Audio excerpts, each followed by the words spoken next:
տղաներից մեկը շատ հուզական է, մեծը հուզական է, փոքրը շատ ուժեղ բնավորություն ունի, որ դուք այնտեղ նշել եք տղամարդիկ չեն լացում, ոչ, տղամարդիկ էլ կարող են լացել, կարող են իրենց հույզերը արտահայտել, բայց տղամարդը այո պետք է լինի ուժեղ, ես չեմ ասում ուժեղ, որ կնոջի ծեծի, ոչ, պետք է տղամարդը լինի կամքով ուժեղ, տղամարդը տան սյունն է, ինչու մենք ոնց ենք դաստիարակվել, մենք դրսի շատ օրինակներ կարող ենք վերցնել, բայց դա մեր համար հիմք չէ, իմ ամուսինը, իմ երեխաներին, հիմնականում տղաներին դաստիարակում են պապաները, չգիտեմ,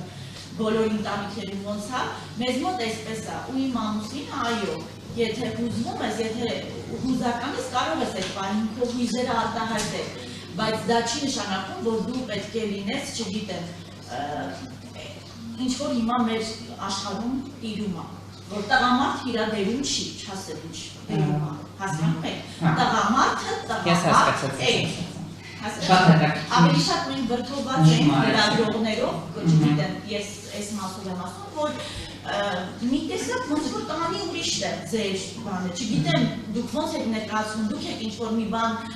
թերի ներկայացնում, որ մենք լավ չենք ընկալում, բայց օրինակ իմ դիտարկմամբ դուք կարծեք թե այո, բռնությանը ոչ մեկս կողմ չենք, մենք բազմաթիվ ռեպորտաժներ ենք պատրաստում բռնության դեմ, գիտենք ինչ է կատարվում այս առումով, գիտենք որ հիմա կանայք արդեն իրենց իրավունքներին տիրապետում են շատ առումով, բայց դա չի նշանակում, որ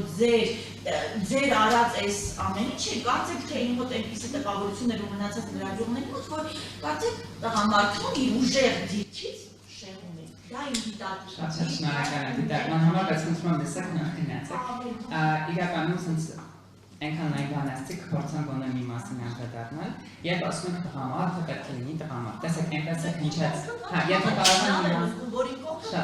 կարող եմ պատասխանել, ես ձեր հարցը լսեցի, ես ձեր հարցը շատ լավ լսեցի, տեսեք երբ ասում եք տղամարդ է, տպավորությունը ձեր ասել, օքեյ, կթողեք պատասխանել, ես հասկացա ձեր հարցը շատ լավ, շատ շնորհակալ եմ ձեր հարցի համար։ Տեսեք, երբ ասում ենք տղամարդ է, ձեր խոսքից տպավորություն է ստեղծվում, որ ինչ-որ քարի վերագրված և բնական երևույթ է հանդիպող, որ մենք փակեցնում ենք, չէ, այսպես չպետք է լինես, ասում ենք մածունը սև է, ոչ, տղամարդը դա գենդերային ինքնություն է, որը անընդհատ փոխվում է, դուք չեք կարող ասել տղամարդ պատմական, թողեք պատասխանեմ, հասկացա ձեր ասածը, հասկացա, շնորհակալ եմ, խնդրում եմ լսել։ Մենք չենք, եթե չեք ուզում փոխել, պարզ է ձեր ընտանիքում հետևաբար դուք որոշակի մեթոդներ եք կիրառում, բայց մենք մեր հետազոտության ուղղակի չեմ պատասխանել, դե որտեղ չեք թողնում պատասխանել։ Մեթոդ չեն կիրառում, իրենք ծնվել են առողջ ընտանիքում, որտեղ մայրը իր դերն ունի, հայրը իր դերն ունի։ Բայց մեր հետազոտությունը լրիվ այլ բանի մասին է, բայց մի քիչ չեք հասկացել, Գյուարով գնացեք մի հատ հետազոտությունը կարդացեք։ Չեք հասկացել, պարզապես մենք ինչու ենք այսօր հավաքվել, դուք չեք հասկացել։ Դրա համար խնդրում եմ, Գյուարով գնացեք, չէ, ուղղակի եթե լսեք, նաև կարող եմ որոշ չափով պատասխանել։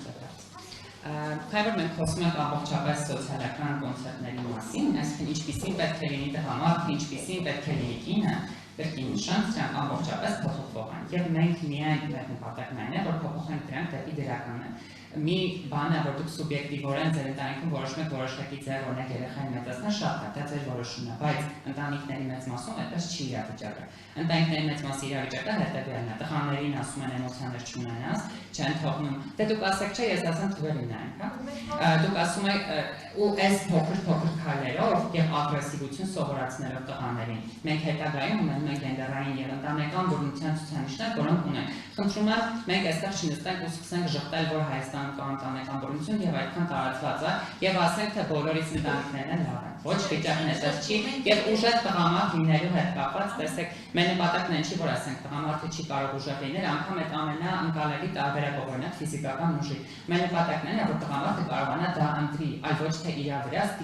հարկադրված լինի։ Միտքը դա է, որ մարդը կարողանա ինչպես ուզի էմոցիան արտահայտի, ինչպես ուզի ուժեղ լինի, որ բոլորը կարող են դա անել։